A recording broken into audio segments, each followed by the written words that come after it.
आप देख रहे हैं रियल स्टोरी यूपी। हर खबर सच के साथ। बुद्धेश पांडे का पूरा प्रयास। प्रमुख सचिव वन एवं पर्यावरण, मंच पर बैठे अन्य सभी जिम्मेदार साथीगण,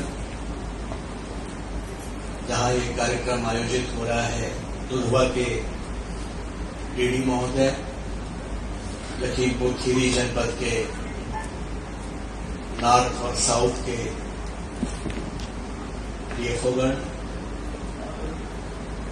इस कार्यक्रम के सफल बनाने के लिए जिन्होंने अपना दिन रात लगाया है, वो सभी सम्मानित साथी। सबसे पहले मैं आदरणीय मंत्री जी का आभार प्रकट करूंगा कि उन्होंने जो ये पूरा वन क्षेत्र में विकराल होती समस्या मानव और वन्यजीव संघर्ष की जो हो रही है, उस पर संगोष्ठी का आयोजन किया। आदरणीय मंत्री जी, लगभग 1 बरस समय हो गया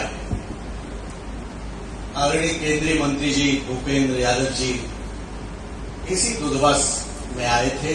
आप सब लोग जिम्मेदार साथीगण, हमारे मंत्री जी भी थे, मलिक साहब भी थे और सभी जिम्मेदार साथीगण बैठे थे। और हम लोगों ने उस समय भी विचार किया था, कारण और निवारण पर चर्चा की थी। और जब जनता के बीच में जाते थे तो यही कहते थे कि नहीं, हम लोग, सरकार गंभीर है, हम लोग बैठे हैं, निश्चित रूप से इसका निराकरण होगा। लेकिन जब जनता के बीच में लगातार घटनाएं बढ़ रही हैं, तो चाहे हम हों चाहे आप हों, कहीं न कहीं एक सवालिया निशान लगता है। अच्छी बात है, हम लोग संगोष्ठी कर रहे हैं, लेकिन ये संगोष्ठी यहीं तक सीमित न रह जाए। अब निश्चित रूप से ये जो चुनौती है, ये लगातार बढ़ती रहेगी आगे आने वाले दिनों में भी। हम लोगों को निश्चित रूप से इस पर कोई ठोस कार्य योजना ही नहीं बनानी पड़ेगी, बल्कि उसको धरातल पर उतारना पड़ेगा। प्रायः हमें देखने में आता है कि घटनाएं होती हैं, जो संसाधन उपलब्ध होने चाहिए, आज वो संसाधन उपलब्ध नहीं। चाहे दुधवा नेशनल पार्क हो या बफर जोन हो या पूरा वन क्षेत्र हो, हम लोग तो विशेष रूप से, चूंकि मेरी लोकसभा के 3 विधानसभाएं लखीमपुर खीरी से, 2 सीतापुर जनपद से आती, एक विधानसभा को छोड़ दें तो चारों विधानसभाएं प्रभावित हैं मानव और वन्यजीव संघर्ष से। जो आबादी की दृष्टि से, क्षेत्रफल की दृष्टि से उत्तर प्रदेश का सबसे बड़ा जनपद लखीमपुर खीरी, और अगर जंगल की दृष्टि से भी देखें तो सबसे बड़ा जनपद लखीमपुर खीरी। लेकिन उसके बावजूद भी अभी जब सम्मानित अनुराधा जी बात रख रही थी, तो मुझे लगा कि रेस्क्यू सेंटर तो लखीमपुर खीरी में भी बनना चाहिए। जरूरी है, क्योंकि इतना बड़ा जब क्षेत्र है, एआई टावर से लेकर के, कंट्रोल रूम से लेकर के, आधुनिक ट्रैकिंग सिस्टम से लेकर के और रेस्क्यू सेंटर से लेकर के, विशेषज्ञों की तैनाती से लेकर के, एक चुनौती के रूप में हमें स्वीकार करके, और ये सबसे प्रभावित क्षेत्र है। अगर आपके हिसाब से हम देखें, जो आपने प्रेजेंटेशन दिया है, उसके हिसाब से सबसे ज्यादा प्रभावित इलाका भी यही है, सबसे ज्यादा जाने यही गई। और मुझे लगता इधर हाल फिलहाल 17 से अधिक जाने का काम हुआ है। हम लोगों के सामने ये चुनौती है कि क्षेत्र में जाते हैं तो बहुत उलाहना सुनना पड़ता है। और लोग ये कहते हैं कि घटना हो जाती है, फिर आप लोग इंतजार करते हो घटना होने का, पहले कोई कार्य क्यों नहीं करते? हमसे पूर्व सारे वक्ताओं ने बात रखी और सब ने ये चिंता व्यक्त की कि जंगल से निकल करके गन्ना सबसे उपयुक्त स्थान है, वहां आशियाना बना लिया है, वहीं ब्रीडिंग हो गई है। क्यों ना हम कोई ऐसे ही ठोस पहल करें और तत्काल एक रेस्क्यू ऑपरेशन चलाएं और जितना जंगल के किनारे का जितना इलाका है, जहां जहां प्रभावित इलाके हैं, वहां रेस्क्यू अभियान चला करके लगातार जो अभी ब्रीडिंग हो गई है या वहां जो वन्य जीव मौजूद हैं उनको हमको पकड़ना चाहिए, क्योंकि लगातार घटनाएं हो रही हैं। हम लोग जब केंद्रीय मंत्री जी आए थे, बैठे थे, तो ये भी चर्चा हुई थी कि हम लोगों ने सदन में भी सवाल उठाया था, लिखित में जवाब में मिला था कि मुआवजा राशि 10 लाख रुपए की गई है।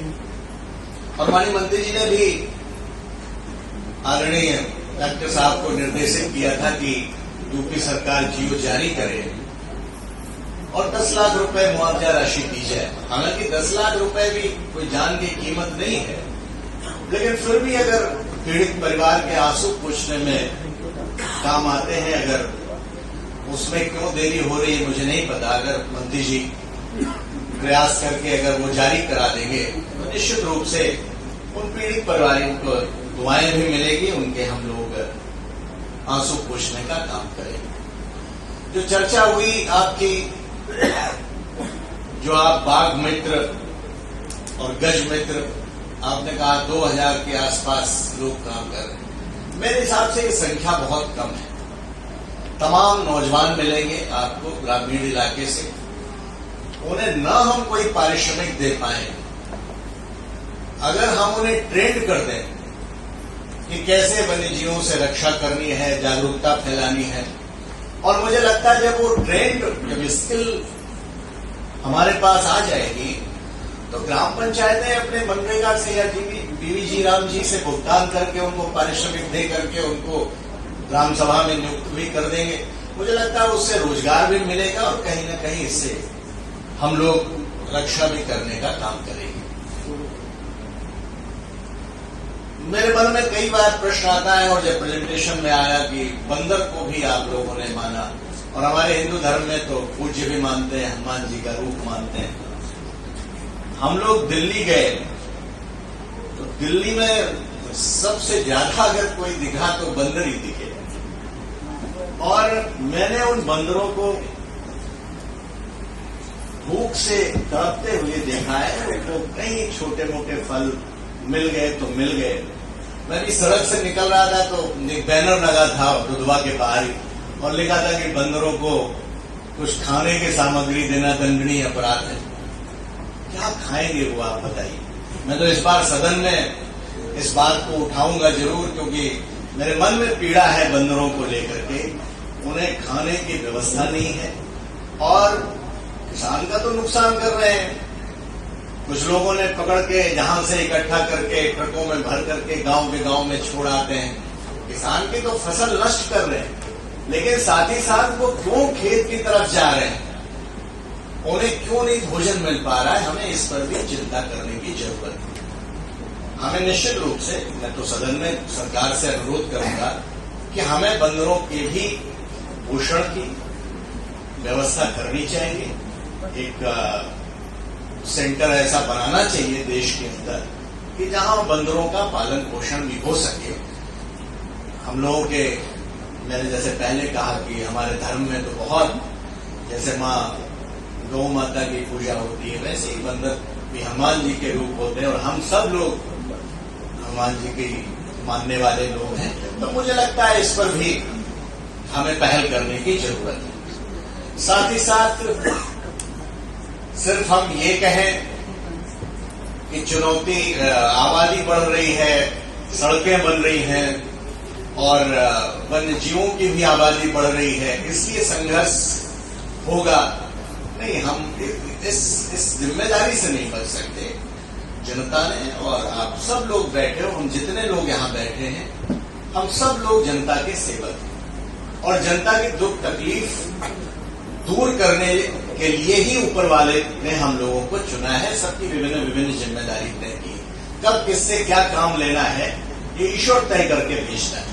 तो इसलिए अगर हमें आपकी जिम्मेदारी ऊपर वाले ने दी है तो इस चुनौती से निपटने की भी हम लोगों की जिम्मेदारी है। हम सिर्फ ये कहें कि आबादी बढ़ रही है इसलिए चीजें समय के ऊपर छोड़ देनी चाहिए, मुझे लगता है कि ये थोड़ा बेईमानी होगी। और चर्चा हो रही थी कि जो जंगल के किनारे की फसलें हैं वहां पर गन्ने की खेती हो रही है, हम किसानों से कहें कि वो गन्ना ना बोए। ऐसा है, सबसे संकट में कोई है तो इस देश का किसान ही इसमें, और गन्ना ही एक ऐसी फसल है जो किसानों को कुछ पारिश्रमिक देती है। तो हम किसानों को कहें कि गन्ना ना बो तो वो हमारे खिलाफ हो जाएंगे। वो कहेंगे कि ये तो रोक नहीं पा रहे, कुछ करना नहीं चाहते और हमसे करें गन्ना मत बो।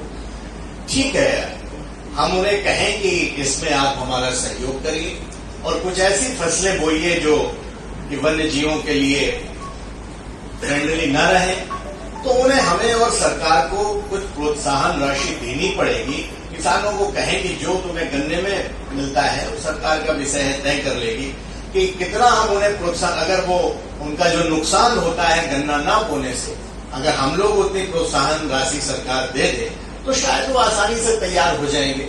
मुझे लगता है इस पर भी माननीय मुख्यमंत्री जी से बात करनी चाहिए। फाइनेंसिंग से लेकर के निश्चित रूप से फाइनेंसिंग से रुकती हैं चीजें, उस पर भी बजट बढ़ाया जाना चाहिए। और चर्चा आई कि मुकदमे भी बहुत दर्ज हो जाते हैं, किसान इससे भी डरता है। और माननीय मंत्री जी, मैं तो ये कहूंगा एक बहुत बड़ा काम होगा, बहुत आपके हिस्से में ये